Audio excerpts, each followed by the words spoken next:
नमस्कार, स्वागत है आप सभी का। मैं हूं आपके साथ नेहा सर्वेश शुक्ला। सबसे पहले भगवान शिव को प्रणाम, पूज्य दादाजी को प्रणाम और ज्ञानी जी को भी, जिनको मैं बेस्ट वास्तु एक्सपर्ट मानती हूं, अपना गुरु मानती हूं। अच्छा, आज हम बात करेंगे पूर्वजों की तस्वीर को लेकर। बहुत सारे लोगों के मेरे पास सवाल आए हैं कि नेहा जी, पूर्वजों की तस्वीर होनी कहाँ चाहिए। अक्सर मैंने लोगों के घरों में ये चीज़ नोट की है कि मान लीजिए कि हम लोग ऑफिस जा रहे हैं, बाहर निकल रहे हैं, तो पूर्वजों को हमें प्रणाम करने की आदत है, तो इसीलिए हम किसी भी दीवार पर तस्वीर लगा देते हैं कि चलो आते जाते दर्शन होते रहेंगे, एक कनेक्शन सा बना रहेगा। घर से निकल रहे हैं तो एक सामने वाली दीवार पे तस्वीर पे लगा दिया कि हाँ जी प्रणाम, हम जा रहे हैं, ध्यान रखना आज का दिन हमारा शुभ हो, या ये काम हम करने जा रहे हैं, जरा आप संभाल लेना। पूर्वजों के साथ हमारा एक कनेक्शन सा रहता है और ऐसा कहा भी जाता है कि पूर्वज भगवान से भी ज्यादा हमें देने की क्षमता रखते हैं, ऐसा मैंने सुना है। देखिए, इसीलिए कहते हैं ना, पितरों को प्रसन्न रखो, पितरों के लिए कुछ ना कुछ करते रहिए, पितरों के निमित्त कुछ ना कुछ करते रहिए। इस बात को लेकर मैं कह रही हूं। अच्छा, फिर कुछ लोग, अच्छा ठीक है, ये दीवार अच्छी लग रही है, इस दीवार पर तस्वीर लगा देते हैं। या कुछ लोग मैंने क्या देखे हैं कि एक दीवार ही उन्होंने डेडिकेटेडली तैयार करवाई है कि यहाँ पर हम अपने बाबा दादा या जो नहीं रहे हैं उन लोगों की तस्वीरें हम वहां पर लगवाएंगे। तो आज हम बात करेंगे कि एक्चुअल में शास्त्र क्या कहता है कि पूर्वज की तस्वीर होनी कहाँ चाहिए। सबसे पहले तो मैं आपको ये बता दूं कि जो लोग अपने मंदिर में भगवान के साथ पूर्वजों की तस्वीर रखते हैं वो ना रखें। देखिए, मैं यहाँ पर किसी के इमोशंस के साथ मतलब मैं क्या कहूँ कि मैं खेलना नहीं चाहती हूँ।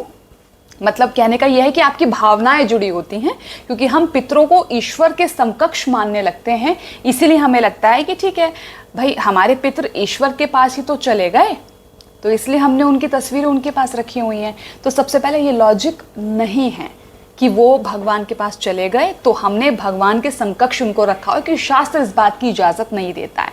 शास्त्र कभी नहीं कहता कि आप अपने पूर्वजों की तस्वीर भगवान के साथ रखें। उसके पीछे कारण ये है कि हमारे जो लोग हैं, हम लगाते हैं ना नाम के आगे कि स्वर्गवासी फलाना, स्वर्गवासी फलाना, ढिंग, मतलब ये आदमी, तो ये हमारा मानना है कि वो स्वर्ग को प्राप्त हुए हैं, लेकिन वो स्वर्ग पहुंचे नहीं पहुंचे ये तो उनके कर्म पे डिपेंड करता है ना। मेरी बात को प्लीज अदरवाइज मत लीजिएगा, ये बात मैं आपको सच बता रही हूं कि अगर ईश्वर के पास वो पहुंच गए इसका मतलब उनको मोक्ष मिल गया। लेकिन हम अपनी बात कर लूँ, मैं इतने अच्छे कर्म नहीं किए कि हमें मोक्ष मिल जाए, क्योंकि कुछ ना कुछ गलती हम कलयुग के लोगों से होती रहती है, इसीलिए हमें मोक्ष मिलता ही नहीं है। बहुत विरले लोग हैं जिन्होंने बहुत अच्छे कर्म किए होंगे, नहीं तो हम प्रेत योनि या हम पितृ योनि में ही हमारे पूर्वज या हम लोग भटकते रहते हैं, हम ईश्वर तक तो पहुंच ही नहीं पाते। तो इसीलिए ईश्वर के समकक्ष नहीं। हाँ, आप अपने गुरु की तस्वीर, जो आपके गुरु हैं, जिनको आप मानते हैं, जो वाकई में एक दिव्य आत्मा है, आप उनकी तस्वीर पूजा घर में रख सकते हैं। अब यहां पर बारी आती है कि हम किस दिशा में रखें। पूरब की दिशा की तरफ आप नहीं लगा सकते, पश्चिम की दिशा की तरफ आप नहीं लगा सकते, दक्षिण की दिशा की तरफ, यानी दक्षिण की दीवार की बात कर रही हूं मैं, ध्यान रखना इस बात पे, दक्षिण की दीवार पे, पूरब की दीवार पर और पश्चिम की दीवार पर आप अपने पूर्वजों की तस्वीर नहीं रख सकते। लेकिन हाँ, उत्तर की दीवार पर शास्त्र इजाजत देता है कि आप अपने पूर्वजों की तस्वीर लगा सकते हैं। अब ये मैं क्यों कह रही हूं, मैं इसका भी आपको बात बताती हूं। उत्तर की दिशा की तरफ इसलिए कहते हैं, जैसे मान लीजिए मेरे पीछे ये उत्तर है, ठीक है, यहां पर हमने अपने किसी भी पूर्वज की तस्वीर यहां पर हमने लगा दी, एग्जाम्पल के तौर पर ये हमने लगा दी, तो इनकी दृष्टि कहां रहेगी? दक्षिण की दीवार की तरफ, यानी उत्तर की दीवार पर ये तस्वीर है और ये दृष्टि रहेगी दक्षिण की दीवार की तरफ, तो वहां पर आप अपने पूर्वजों की तस्वीर लगा सकते हैं।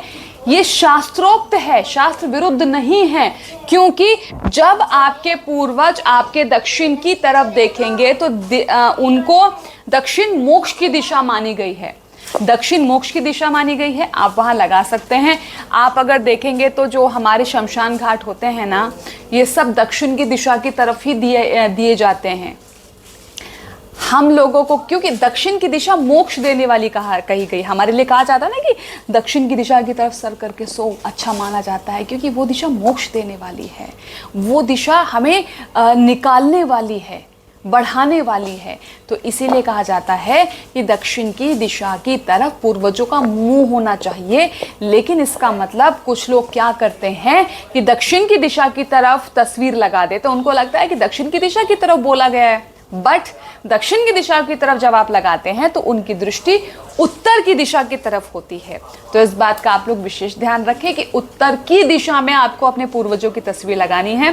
पूर्वजों का आशीर्वाद रहेगा और पूर्वज आपके जीवन से जो भी, क्योंकि दक्षिण दिशा की क्या है, मोक्ष भी देती है और काल भी देती है, काल भी है दक्षिण की दिशा, तो वो आपकी काल से भी रक्षा करते हैं। आपके पूर्वज आपको एक सही रास्ता प्रदर्शित करते रहते हैं। और दक्षिण की दिशा जब पूर्वजों का फेस होता है तो उनको एक आत्मसंतुष्टि और उनको अपने परिवार के प्रति एक मार्गदर्शन देने का भाव भी जागृत होता है। तो इसीलिए आप पूर्वजों की तस्वीर उत्तर की दिशा की ओर लगाएं, फेसिंग दक्षिण होना चाहिए। तो मुझे लगता है कि शायद आपका इस समस्या का निवारण तो हो ही गया होगा, इसीलिए बहुत कंफ्यूज होने की ज़रूरत नहीं है। मंदिर में पूर्वजों की तस्वीर प्लीज़ मत रखिएगा। बहुत ज़्यादा आस्था जुड़ी हुई है तो अब मैं इस बारे में क्या ही बोल सकती हूँ, लेकिन कोशिश ये करें। अच्छा, अब यहाँ पर कुछ लोगों के सवाल मेरे पास ये आ रहे हैं कि नेहा जी हमें नक्शा बनवाना है। बहुत सारे लोगों के मेरे पास सवाल आए हैं। तो रेमेडीज़ को लेकर मैं ये कहती हूँ कि रेमेडीज़ के लिए आप मेरी वीडियो देख लीजिए, मुझसे बात करने की कोई ज़रूरत नहीं है। नक्शा अगर आपको बनवाना है तो हाँ, वास्तु आधारित हम आपको प्लान बनाकर दे सकते हैं। क्यों? मुझे ऐसा लगता है, ज्ञानी जी भी ये बात बोलते थे कि अगर इस पूरे संसार में वास्तु आधारित घर बन जाए ना तो डॉक्टर पीछा छोड़ देगा, हर घर स्वस्थ हो जाएगा, एक सुखी संपन्न परिवार अगर आप चाहते हैं तो वास्तु आधारित घर में आपको रहना चाहिए। तो आप मुझे मेल कर सकते हैं, ठीक है। मेल जो व्यक्ति करेगा मैं उसको अपना व्हाट्सएप नंबर हम लोग ऑफिस का शेयर कर देंगे ताकि हम लोग आपस में कनेक्ट कर पाएँ। वास्तु आधारित नक्शा बनवाने के लिए आप कॉन्टैक्ट कर सकते हैं। नहीं तो छोटी छोटी रेमेडीज़ तो मैं आप लोगों को बताती रहती हूँ, वीडियो देखिए और कर लीजिए। बिल्कुल अलग से इतना पैनिक होने की ज़रूरत नहीं है। वास्तु बहुत सिंपल शास्त्र है और बहुत खूबसूरत है, आप बस समझने का प्रयास कीजिए। आज के लिए इस एपिसोड में सिर्फ इतना ही। बहुत बहुत धन्यवाद जुड़ने के लिए। नमस्कार।